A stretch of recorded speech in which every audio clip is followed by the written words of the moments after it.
In 2013, roughly $100 million was quietly siphoned out of Malaysia's own state fund, the one called 1MDB, built to make a nation rich. That money didn't buy roads, it bought a movie. A film about a con artist who dazzles a room and walks off with the cash, financed by men doing exactly that in the daylight. The picture won its share of praise. Somebody even took home a little golden statue for the irony of it. The $100 million was only the piece that bought the movie. From that same fund, $681 million landed in one personal account, the personal account of Malaysia's sitting Prime Minister.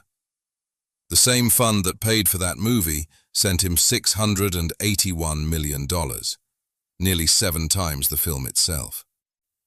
The story on the screen was fiction. The one paying for it was not. The Justice Department came for the profits anyway. Laundered money, they called it. Nobody broke into a vault. It was signed, wired, filed. Every step of it left a paper trail a clerk could photocopy. I've signed folders just like his.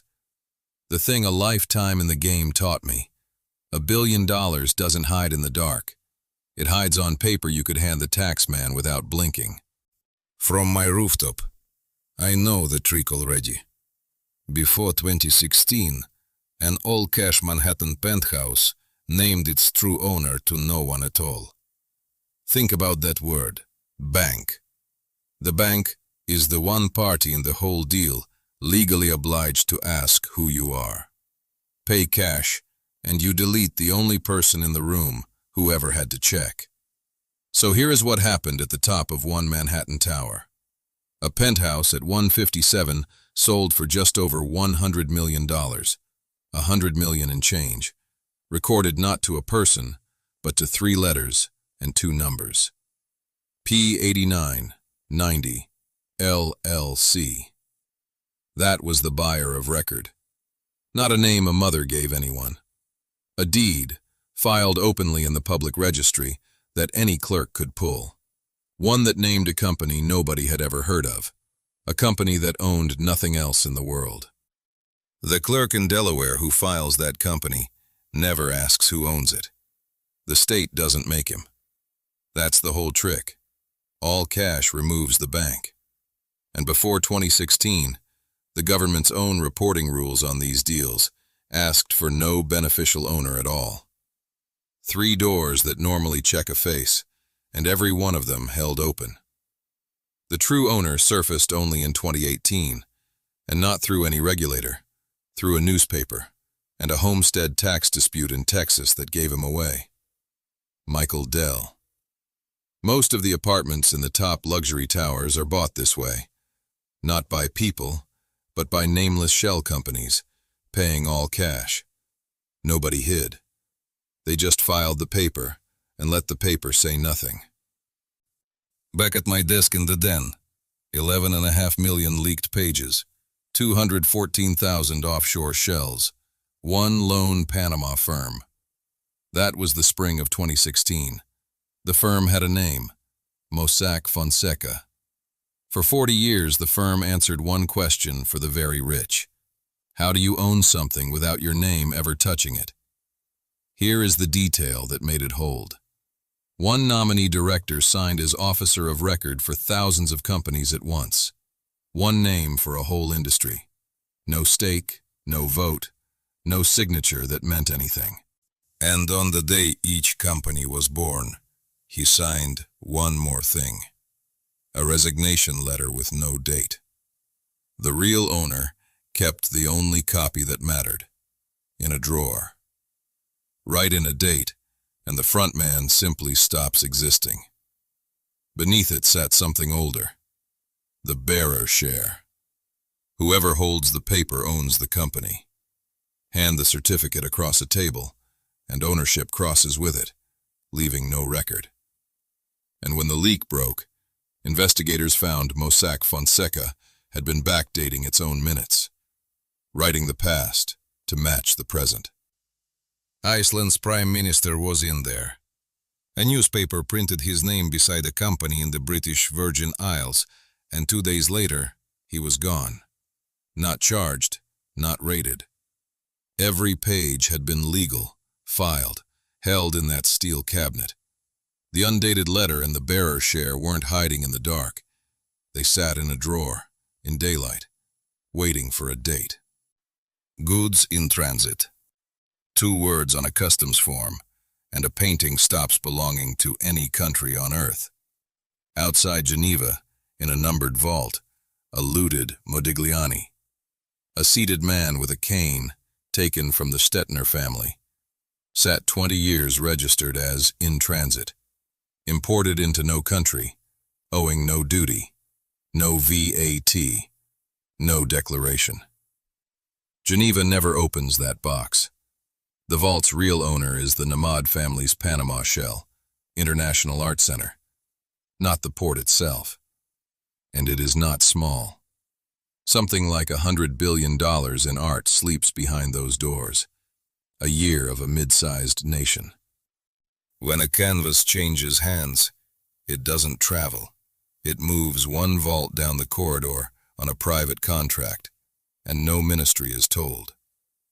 Another reclining nude was walked from 93 million up to 118 on paper alone by a trusted agent, Bouvier, charged with fraud, who quietly settled until the case went away. So the stolen Modigliani owed nothing the whole time. A looted painting, declared to no one, sitting there perfectly legal. The freeport was never built to hide the art. It makes sure the painting was never officially anywhere at all. And the same trick works on money. A painting can vanish inside a vault. Money vanishes the same way, inside a farm state you have never heard of. One landlocked plain state holds more than $300 billion of other people's money, the size of a whole national economy. Not $1 of it was earned there. It came for the paperwork alone. In 2021, the Pandora Papers named Central Romana, Sugar, the family of Carlos Morales Troncoso, once vice president of the Dominican Republic, parked in Pierre, South Dakota. For years, the world watched the Caymans. The quiet winner was the United States. The secrecy just moved on shore. The trick is a single line of law, struck from a dusty statute book with one stroke of a clerk's pen. In 1983, South Dakota quietly abolished the old rule that trusts must eventually end. A trust that can outlive everyone who funded it. The man who puts the money in can be the same man who takes it back, and no creditor can reach a cent of it. The real orders never touch the trust. They sit in a letter of wishes, unsigned, unseen, binding nobody, obeyed anyway. So the taxman arrives and finds no death to tax. The trust never dies, so nothing is ever inherited. Just a rule against forever, quietly repealed, and a letter no one signed. This one had a payroll, not a shell, not a vault, an entire department, salaried, sitting right there on the org chart. Odebrecht was a construction giant. Real dams, real highways, tens of thousands of employees. And inside it sat something called the Division of Structured Operations, a dry name for a room in Rio de Janeiro, whose only product was bribes. In 2016, the United States Justice Department called it the largest foreign bribery case in history. A construction conglomerate paid over $3.5 billion in penalties, after running bribery the way most firms run payroll. Here is the tradecraft. Every bribe got a code name and a line item, logged inside closed software like an ordinary invoice. They didn't hide the money in the dark. They gave it software. 2 closed systems, Druzy's and MyWebday. A shadow ledger nobody outside could open. Every official under a code name. Every payment logged like an invoice. And the money moved through a bank they owned. Minal Bank's branch in Antigua, a captive lender that asks its parent no questions, a department with a budget, a payroll, and a bank. The bribe wasn't smuggled, it was accounted for. And the scale is its own kind of confession. Roughly $788 million in bribes moved across 12 countries. Presidents fell. Executives went to prison. The parallel books, kept so carefully, became the evidence that convicted them. They built the perfect machine for hiding $1 billion, and its only flaw was that it wrote everything down. Count them again. 6 rooms, 6 different laws. In every one, the paper was clean enough to hand the taxman. That was never the flaw. That was the whole design. So here's the thing an insider learns last and never forgets. It isn't in a numbered vault outside Geneva anymore. That trail's too easy to pull now. It's in the deed you can photocopy, the trust filed in some farm state, the canvas asleep in a vault, the invoice logged in software. Nobody looks twice at something boring. The billion doesn't disappear into shadow. It disappears into daylight, into paperwork so ordinary the eye slides straight past it. Secrecy draws a crowd. Legality clears the room. And now, go back to where we started. That film about a swindler, financed with a stolen fund, an Oscar for irony, paid for by the very trick it pretended to expose. We laughed at the con on the screen. The real one was in the ledgers underneath the ticket. On this desk, there's a folder I closed at the beginning. I've reopened it, and every page is public. Money doesn't vanish. It just changes hands, quietly. So the only question left is the one you'll answer yourself.